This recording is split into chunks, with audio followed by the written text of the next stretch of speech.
No, if you are planning on tackling an antique furniture project, you need to have the right paint for the job. Joining us now, Monique Purcell and Sherri Bjorn from Re-Eclectique in Idaho Falls. How are you guys doing? We are fabulous. How's the store doing? Fabulous. Nice.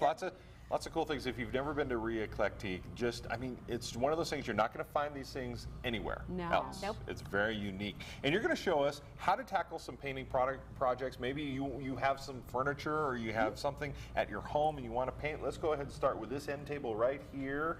This is beautiful. Thank you. Well, a lot of times people will pick things up like we do, auctions, garage sales, wherever, and you start working and changing it to fit your home. You can layer paint, you can change it up. This is something where we layer it, we spray a base color on, add another top coat, wipe it off as we go along, just making different looks. There's different types of paints that you can use, oil-based, acrylic, all sorts of different combinations to come up with different types of looks. Well, and sometimes I think people think they need to get this nice, clean, finished coat where everything is shiny and perfect. And it doesn't have to be like that. No, I mean, obviously, there was a lot of finessing with this. It's just funkier the better. Right? I call this the mat. This is a glazing technique, or antiquing is what they call it, where you use a glaze after you paint.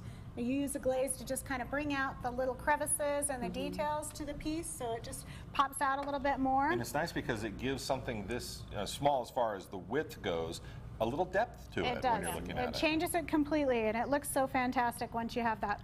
Just a little bit of darkness on there to bring out that color. So if you have an old frame that you don't want, that you think you're going to give away, change it up. That's what we do with the stuff that we have. Oh, it shows a lot of detail. So, yeah.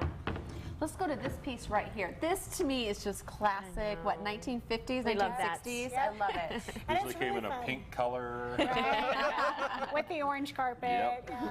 This is a lot of fun. We use a distressing technique on this one, where you paint it on and then you start roughing it up so that you can see some of the wood exposed on there and some of the finish. Through on the edges. You can see it here. on the edges. Yep. Nice thing about a piece like this, where it's an end table, it's going to be used a lot. So it's going to get bumped, it's going to get marked up, it's going to get dinged up, and So nobody don't have will it ever perfect. see it.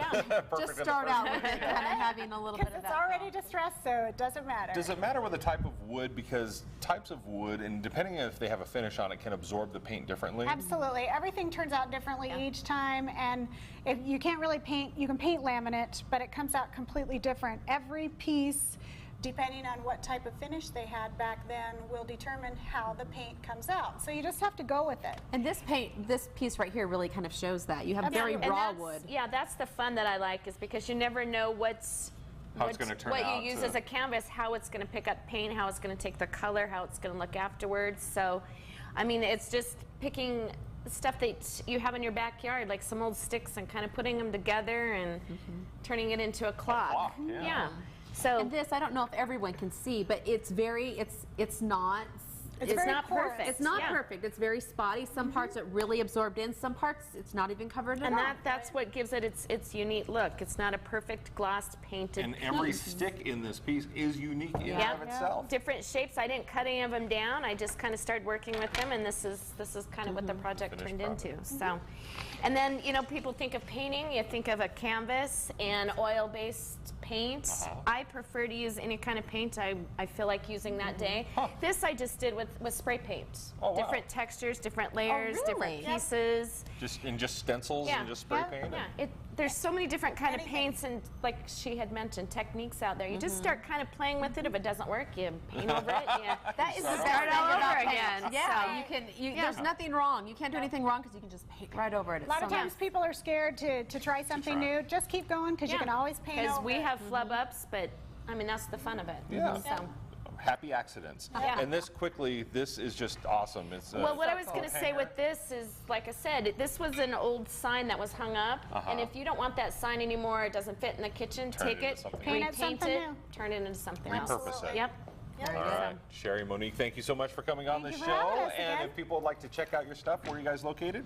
268th Street, downtown Idaho Falls. New signs are up. Oh, there you go. Fantastic. And coming up, we'll have your responses to the question of the day.